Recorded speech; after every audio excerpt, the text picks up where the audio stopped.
I wanted to give another example of how people's understanding of what it is to live in a free society has been eroded, because it's quite interesting to think about.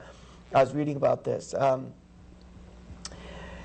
25, 30 years ago in this country, the people who were the most adamantly against national identity cards were conservative Republicans.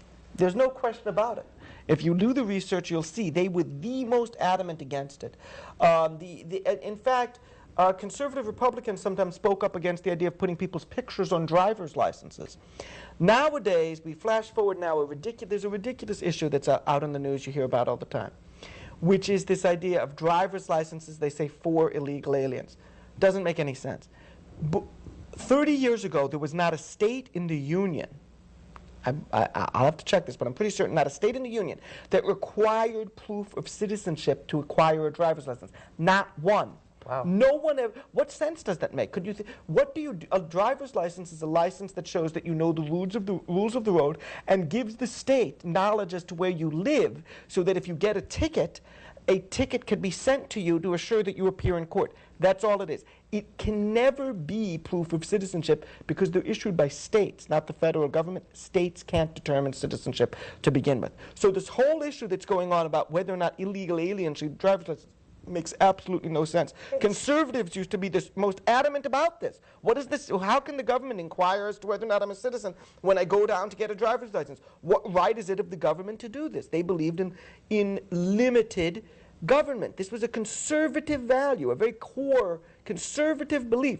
Nowadays, people don't even understand this idea. The government can inquire about anything. Actually, I think many conservative Republicans, old-style Republicans, are totally fed up with this new regime. This is the way this Cheney-Bush regime is acting, and are sick at heart about, of course, the attack on the Constitution.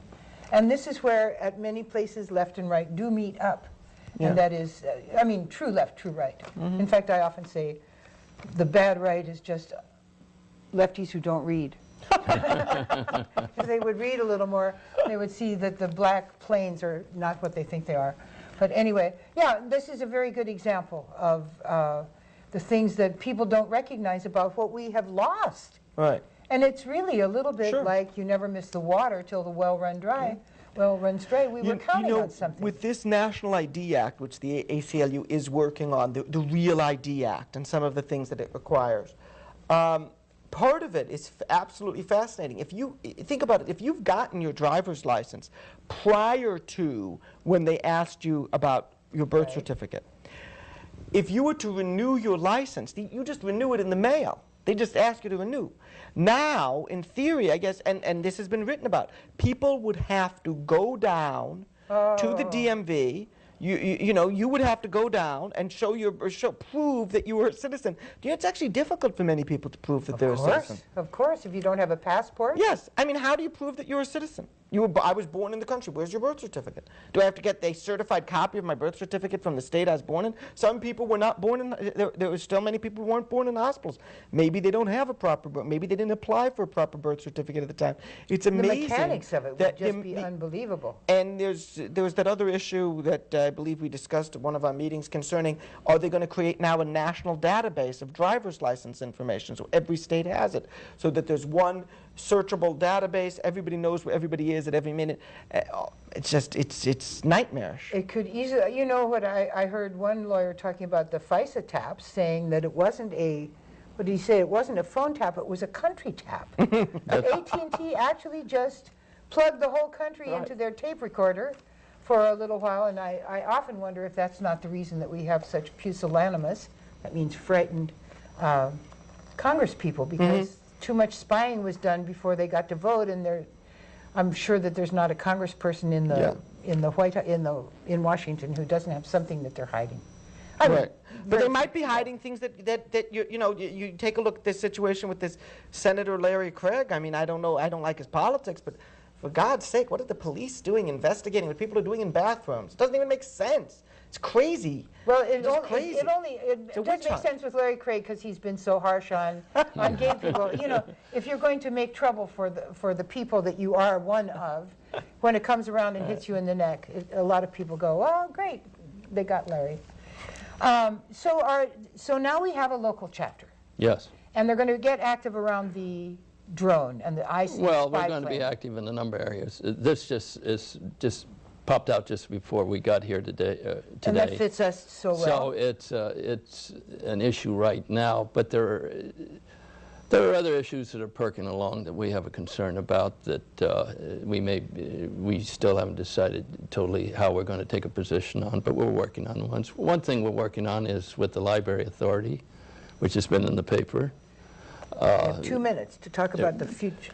Well, we're going through the discovery process right now on the library, and there'll be a hearing or meeting in January where we may have something to say about their proposed rules and procedures. Can anyone join the ACLU? Yes, and we have a website, ACLUSAC.org.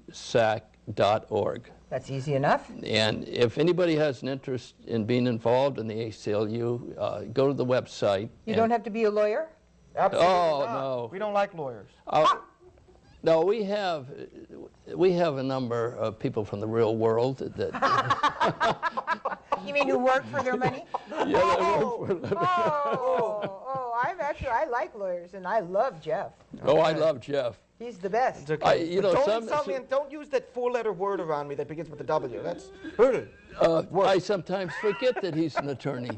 Because he does so much pro bono. Yes, right. Not on no, actually, I have a couple of interesting pro bono cases, but I can't talk about them. Okay. This show, I'll talk about them later. You might hear about them.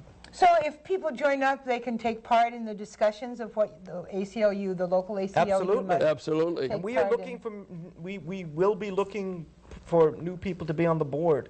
You know, and so if it's a forth. single I'm guy or sure. a gal who wants to meet a nice lawyer, That would not be the right that place would not to be come. the right place. No, there you just meet volunteers. Right. No, but Jeannie's left me speechless. if they go to the website, we're starting to have I think we referred to as a meeting up, but a group of people for coffee, and we'll have a speaker, and we're not totally definite on everything, but in January, if they come to our website, they'll find out that it'll be a sit-down coffee meeting. ACLUSAC.org. Right. And really a chance to get in on the ground floor, and thanks to Jeff Kravitz and Jim Updegraff for being with me today and talking about the ACLU. I want to thank also Chris Kane, Scott Newkirk, Annette Daniels, and Muriel Strand, because if we didn't have crew down here doing the work that really takes place behind the scenes, you'd be seeing nothing on your TV set. Come back next week, we're going to be talking about solar cookers, and that's some good news for the holidays. See you then, because people really do matter.